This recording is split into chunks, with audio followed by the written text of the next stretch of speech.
Good morning, my friends. Welcome to today's training. Today we're having Blunt Cake episode 5.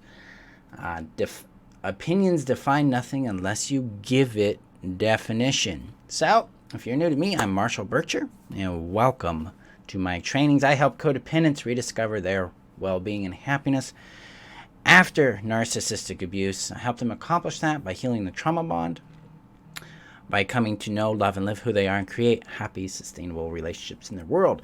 So before we get started with today's topic, I need to share it out to the community. The community is your safe haven here where you can find tools, guidance, and support in your liberation from codependency and in maintaining that freedom and self-respect that you're cultivating as you heal. The link is above on Facebook. It's below on YouTube. And if you're on Facebook and YouTube watching this, like, share, and subscribe. Especially if you're on YouTube, hit that subscribe button. So I'm going to share this out here. Let me know, guys. Say hi to me in the comments so I know that you're here. Let me know how you're doing. Gonna click a button. Buttons are clicked. Here we are. So if you're new to, well, I've got to fix that. It says number 4, but it's actually episode number 5. So if you're new to the Blunt Cake series, this is a series of trainings I do where things get blunt. They can be confronting. So just a heads up there. I tend to just get right to the point in these things. So, hey, Pam, good to see you. So today's target is opinions define nothing unless you give it definition.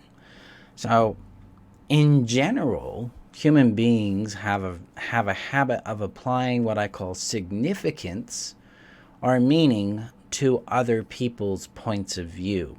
Codependents, people struggling with codependency, where their value, their safety, their well-being is externally oriented, meaning it's regulated by an external point of view, another person or another place or thing in their conditions.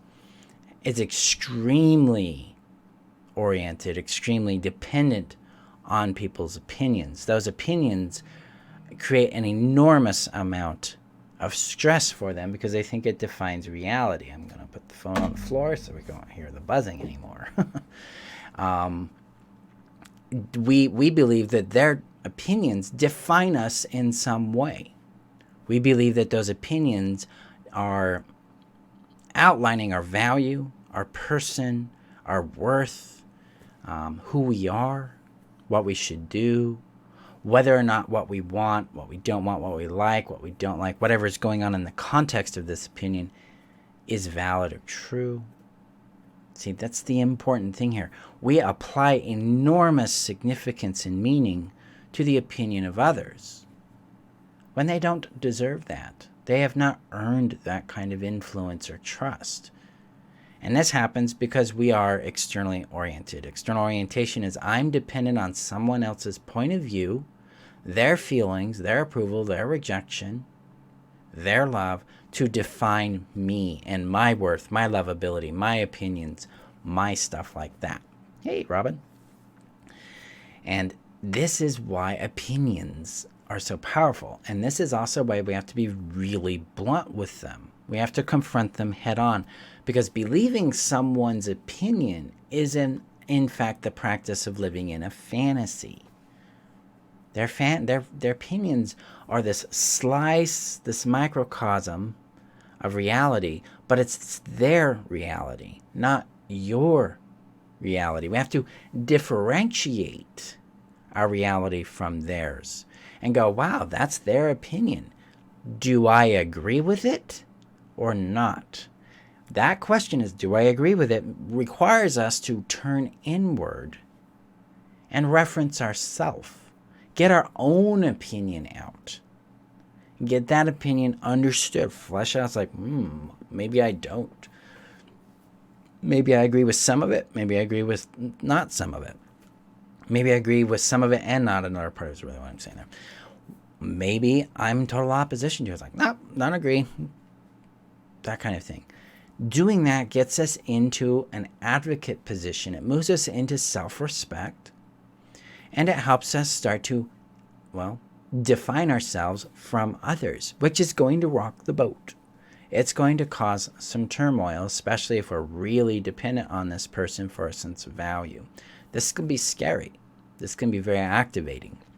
Now, if you've been practicing retrieving your value from others and then rooting it in yourself, then you're going to find that opinions really don't do anything. See, this is where you start to discover that I'm the one making their opinions significant about me. Maybe I can retrieve that significance from it. Maybe I can attune to what I really think and feel about it and respect that more than I respect their approval and their rejection. This allows you to become autonomous. This allows you to become whole. Now, that's a scary thing to do. That can be extremely activating at first, until we start realizing that having a difference of opinion doesn't do anything.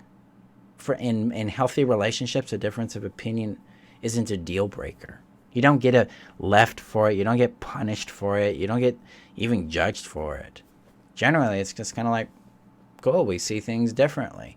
Because the orientation in a healthy relationship is about understanding each other, including your differences and your samenesses, and caring about how each other feels. It's not about being the same, and it's not about necessarily being in agreement perpetually.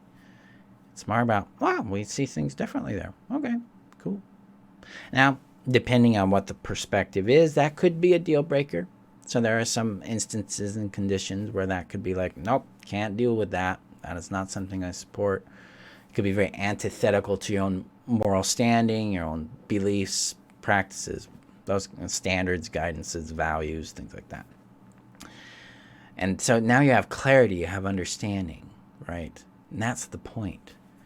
But when it comes to opinions of other people, we apply a huge amount of significance to them, and that gives them an undue and unearned level of influence over us, which we typically translate from the codependent point of view as power over us, or we make them an authority. The rub is that nobody's an authority over you. Nobody is. I mean, there are some social authorities, meaning societies agree that these people have certain kinds of power, because power is derived from the consent of the people, that kind of thing. But innately, that it's not, like, my opinion has no authority over you. I am not an authority in your world. I'm just some dude in a basement here in Nampa, Idaho, sharing what he's discovered in his journey. That's the same with anybody else that you follow, anybody else that you learn from. They're just people. They're not authorities. Some of them might even claim to be, I'm the authority on the blah, blah, blah. In fact, they might be an expert on that, but expertise doesn't convey authority. Authority is imbued. It's granted. You do not have to grant people authority and power over you because they have an opinion about you. Instead, you get to keep it. And this is very important when it comes to innate value, to intrinsic or inherent worth. Because when we're anchored on someone else's approval, when their approval sways us about how we feel about ourselves and what we do and how we see ourselves, we've made them an authority over our value. We have to retrieve that. We have to become the authority over our value. We have to become the protector and the nurturer of that value. We need to respect it. We need to care for it. We need to anchor and root in it and protect it. And part of the way of protecting it is realizing that other people's opinions are only that. Now, you may find that their opinion is something you agree with, or you may find that their perspective is something that adds to your well-being and happiness, but you're doing that consensually. You're agreeing to it, which means you're keeping yourself in your authority and in your power. You're practicing self-respect there. That empowers you and enables you to make better decisions about whose influence you allow into your world. That way you're adding to your well-being and your happiness. And you're allowing yourself to have difference with people. You're allowing yourself to be defined and differentiated or distinct from them. You're allowing yourself to build understanding and connection with other human beings, which is the whole point. That's the opposite of codependency. It's connection. It's self-respect. That's the magic here of understanding that opinions define nothing unless we give it definition. We give it meaning. We give it significance. That's the magic there. So, take some time today. Look at where you might be giving something more significance than it deserves, especially if it's shaming you, especially if it's something that attacks your person and your worth. Whether it's a thought in your head, someone else's disagreement with something, someone else's perspective of you. You'd be like, do they warrant that kind of trust? Do they warrant that kind of authority in my world? Or that influence? Maybe not. Especially, one, if they're making calls on your character. That's that they don't really have any authority as to define your character. You do.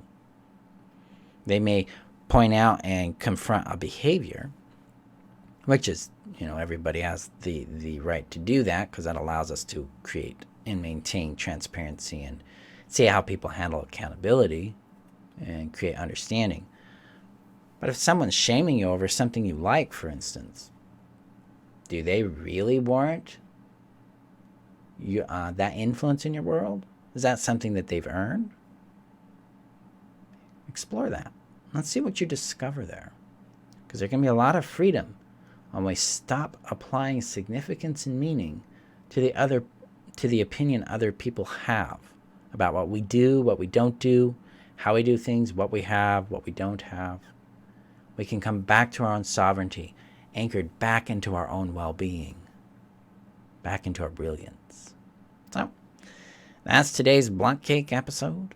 You guys have a great day. Be safe out there, and remember that you're worth knowing, loving, and keeping. And I will see you guys for our next episode. Later. Have a good day.